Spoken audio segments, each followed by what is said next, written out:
Welcome to I Got Stuck, a catalog of temporary obsessions, with me, your host, Dr. Kelly Reedy, wherein each week I'll give you a full report on the latest topic that's kept me up at night. Things that have led to countless hours of procrastination through Googling, asking Jeeves, and navigating the twistiest and turniest of internet rabbit holes.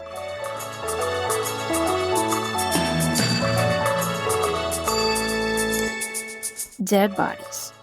Specifically, dead bodies decomposing, dead bodies not decomposing, and dead bodies being snatched is the summary of this episode. Today's topic is one that some people might find a little too gruesome or maybe a little too real, but I think it's all really fascinating, even the parts that kind of make me squirm. The first thing I'm going to talk about is the decomposition of dead bodies. I'm going to start with this because it's the most normal thing that can happen to a dead body. This first part takes place at a body farm. I know a body farm sounds like the setting for a Stephen King book, and maybe it is, because that guy has written a ton of books. But body farms are actually very real and very scientific places. There are 7 body farms in the U.S. All of them are affiliated with universities, and I'm sure there are some unofficial body farms out there too, if you know what I mean. Whew. A body farm is not quite what it sounds like. Because what it sounds like is a place where bodies grow from other bodies that have been planted in the soil. And as we learned in the late 1800s, that's not how reproduction works. A body farm is actually a research facility where scientists study the decomposition of human bodies in various settings. This is really useful information for forensic scientists because the type of stuff that they look at involves being able to learn certain things about the death of a body if they happen to find one out in the world. Things like time of death, cause of death, things like that. So there are body farms in a wide range of climates. In the U.S., they're located everywhere from southern Florida to northern Michigan, with the largest one being in Texas. And that one is 26 acres. There are also body farms in Canada, and of course, Australia has body farms. The original one, though, is located in Knoxville, Tennessee, and it's operated by the University of Tennessee. Its official name is the University of Tennessee Anthropological Research Facility. It was started in 1971 by a man named William H. Bass. He's now 96 years old and is on his 3rd wife, last time I checked, and he's an atheist. In 1971, William was the department chair of anthropology, and he was also the official state forensic anthropologist of Tennessee. So that means he got tapped every time the state needed somebody to give some insight into cause or time of death of dead bodies. So he decided that it would be helpful to do some formal research related to this, and he got the idea to watch a dead body decompose outside, track the changes in it, and record the full timeline of decomposition. He started out with a 256 square foot body patio and 1 donated body.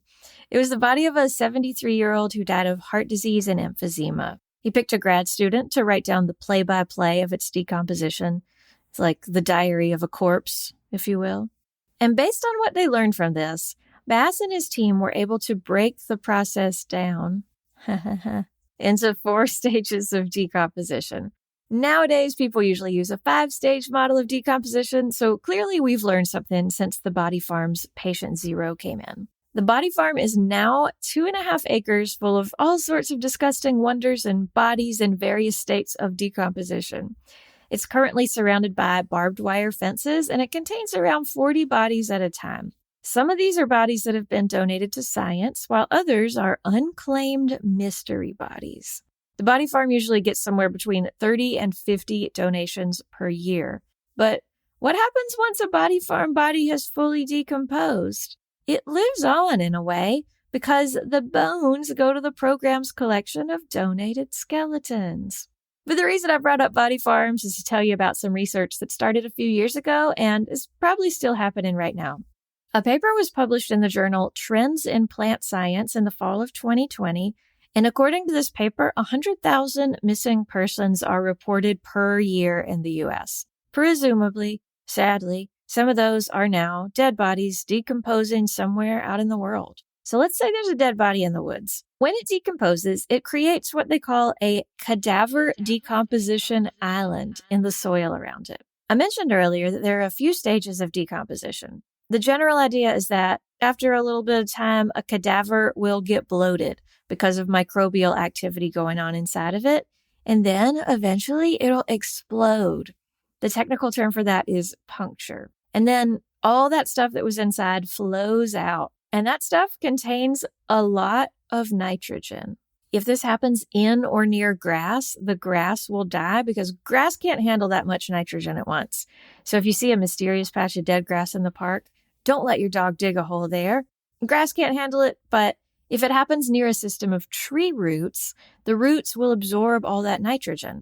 Nitrogen levels affect the color of trees' leaves.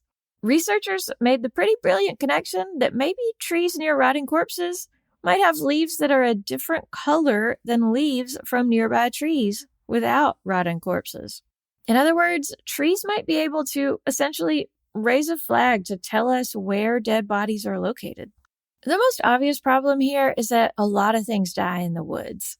One thing that researchers are looking at is the particular chemical profile of decomposing human bodies as compared to non-human animals. These researchers want to get so specific on these profiles that if, say, the body they were looking for was one of a chain smoker, they would know the chemical profile of a decomposing chain smoker, and they could go look for that. Another thing is, how useful could this actually be? What they propose is that drones could be used to look for these changes in foliage and narrow down a search area for a missing person that way. Then, once the area is narrowed down, researchers could look around for the specific chemical profile they're interested in and hopefully find the body. In one interview, they said the drones would function like a check engine light. In other words, alerting them to the presence of something that needs to be investigated more closely. And in my professional opinion, that is the only check engine light that should never be ignored. Thank goodness that now it's relatively easy for researchers to get dead bodies to study in totally above board ways, like at official body farms. But of course, that wasn't always the case. For a long time, body snatching was happening all over the place. I'm not talking about grave robbing, I'm talking about the actual snatching of bodies. There was a dark time in medicine when people were learning more about the insides of bodies through dissection, but they didn't have enough bodies to cut open. So people called body snatchers or resurrection men would steal bodies out of graves and sell the bodies to doctors. The fresher the body, the more money they would make from it. So some people started providing super fresh bodies on demand. How were they able to do that, you might wonder? Through murder, of course. There was, as you probably know, a famous pair of body snatchers turned murderers named Burke and Hare, who, for this purpose, killed at least 16 people over 10 months in 1828 in Edinburgh, Scotland. When Burke and Hare got caught, lawmakers started to think about some rules they could pass to make this sort of thing less common, and thus the history of using donated and unclaimed bodies for science began.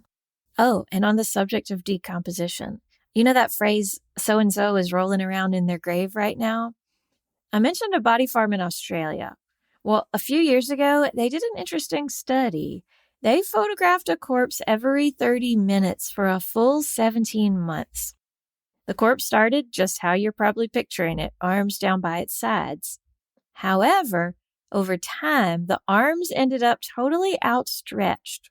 The researchers say that they now know that bodies, quote, wriggle around for over a year after death. Amazingly, not a ton of research has been done on this.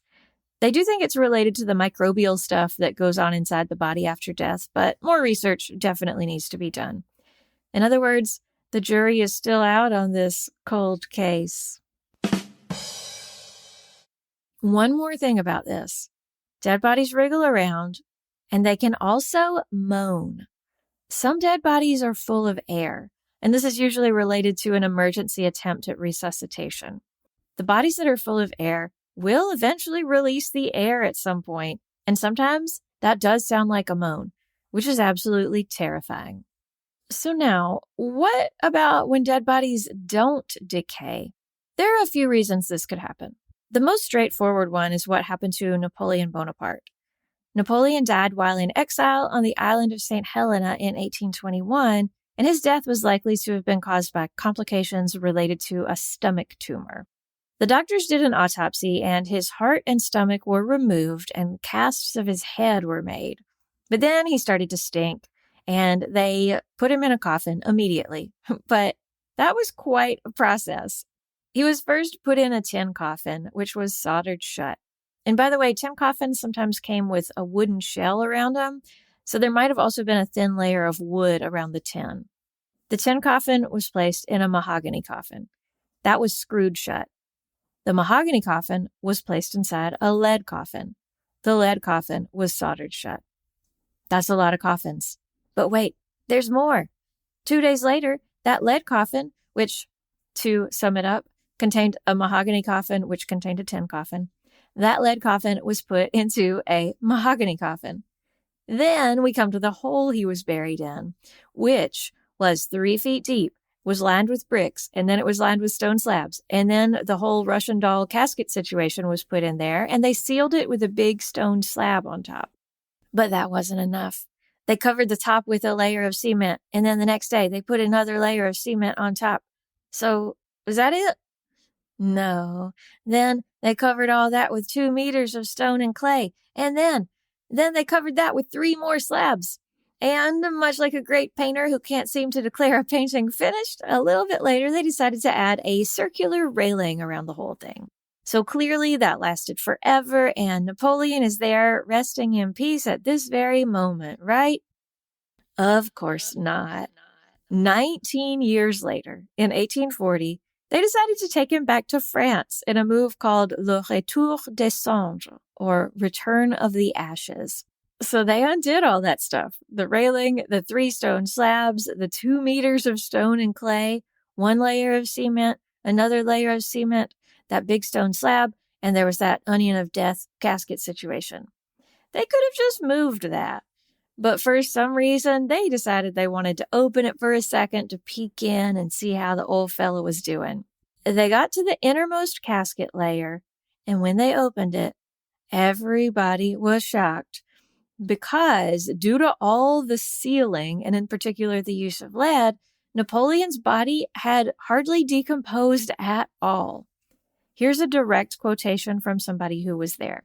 The facial expression was serene, the eyes were fully closed with some eyelashes showing, and only the sides of the nose had changed. A slightly receding gum allowed to shine, as at the moment of death, 3 very white incisors. The chin was stippled with the beginnings of a bluish beard which had emerged due to the dryness of the skin. The hands were perfectly preserved, with long and very white fingernails still attached. Only the seams of the boots had cracked, showing the 4 smaller toes on each foot. Napoleon's small hat was placed sideways across his thighs. One other interesting thing is that they removed his heart and stomach before they buried him and put those organs into silver vases, which were placed in the casket with his body. But they were in totally different places when the casket was opened, which we now know could be because of all the wriggling that bodies do after they die, right? But some people believe that that was all a conspiracy and Napoleon's body isn't even in there. So this weirdly preserved Napoleon and all his caskets, if you believe that he was in there, were transported to Paris. And finally, he was not buried. They waited until they were able to finish building a really elaborate shrine to him at Les Invalides to fully finish the job. He's currently inside a sarcophagus in the middle of a room that they call his crypt. So definitely not buried. And here's what Napoleon.org says about his resting place. Visitors enter the crypt via a staircase. This leads to a heavy bronze door flanked by 2 statues. Above the lintel is the following inscription, an extract from Napoleon's will. I wish my ashes to rest on the banks of the Seine among the people of France whom I so much loved. The sarcophagus was put up on a green granite pedestal and contains a nest of 5 coffins, 1 made of soft iron, another of mahogany, 2 others of lead, and 1 of ebony. Napoleon is dressed in his colonel's uniform, which bears the sash of the Legion of Honor. His hat rests on his legs. Incredibly elaborate, all for a guy who said, I wish my ashes to rest on the banks of the Seine. And I love that they inscribed that above the door to his non-cremated body's crypt. So bold. Anyway, now I want to do a little follow-up on something from a recent episode, the episode on old-timey medicine. It's okay if you haven't listened to that one yet, but it's even better if you have. In that episode, I alluded to a very disease-ridden and very stinky financial district. This is that story. Trinity Church in Manhattan was first established in 1696 by an English king, and they built it downtown in what's now called the financial district. The actual building burned down in the Great Fire of 1776. This was a devastating fire. It started in a bar called the Fighting Cock's Tavern, and it destroyed hundreds of buildings downtown. I might do a whole episode on that fire one day because it's a pretty crazy story. But today, I'm talking about Trinity Church. So yeah, it burned in 1776, and it was rebuilt. The second building was kind of a mess. There were a lot of structural problems that couldn't really be fixed. So the city planned to tear down the building and start from scratch. The local paper had the idea that they should use the tearing down of Trinity Church as a chance to build an extension of Wall Street over where the church had been and rebuild the church somewhere else. There was a graveyard on the grounds of the church, though, but the Morning Herald, that newspaper, had that problem solved. They said, "The graveyard of Trinity Church is utterly useless in these latter days for its original purpose.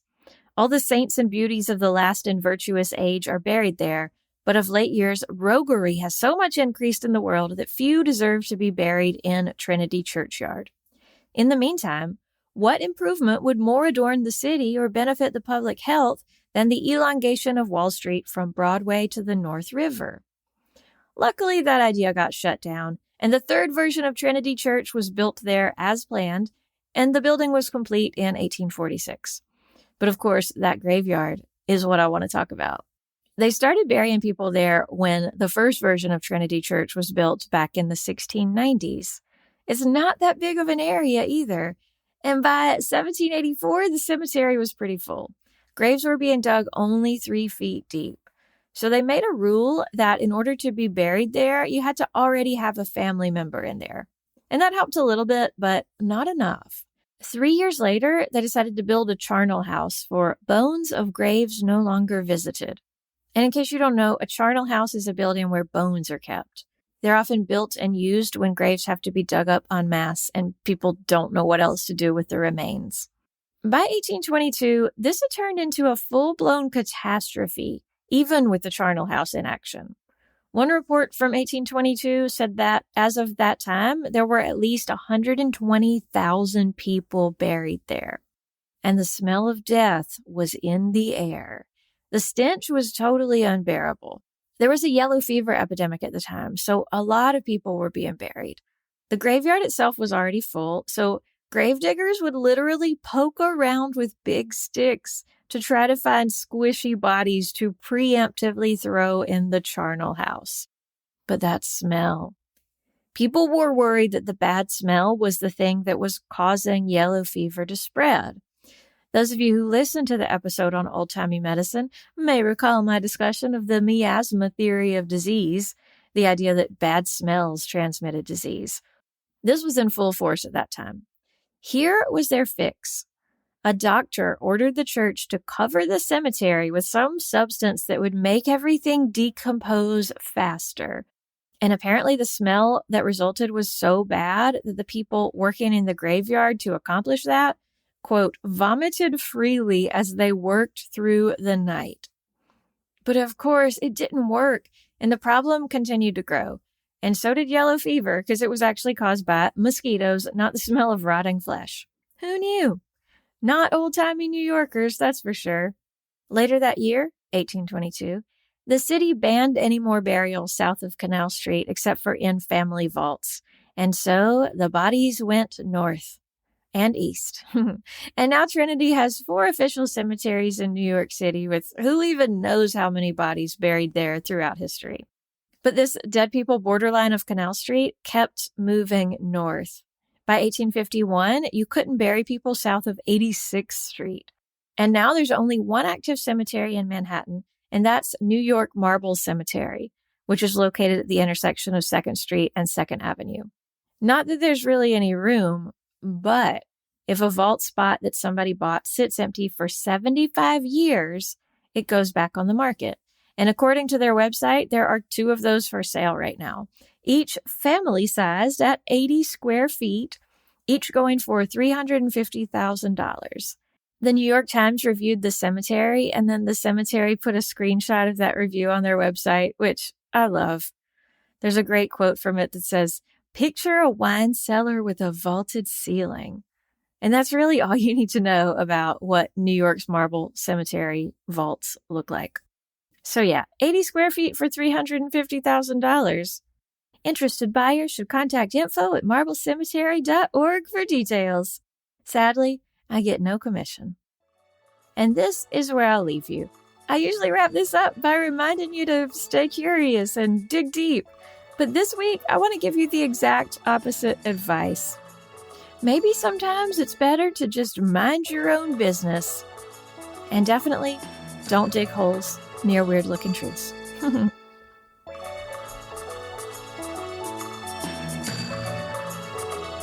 This theme song was written and recorded by Clark Blomquist.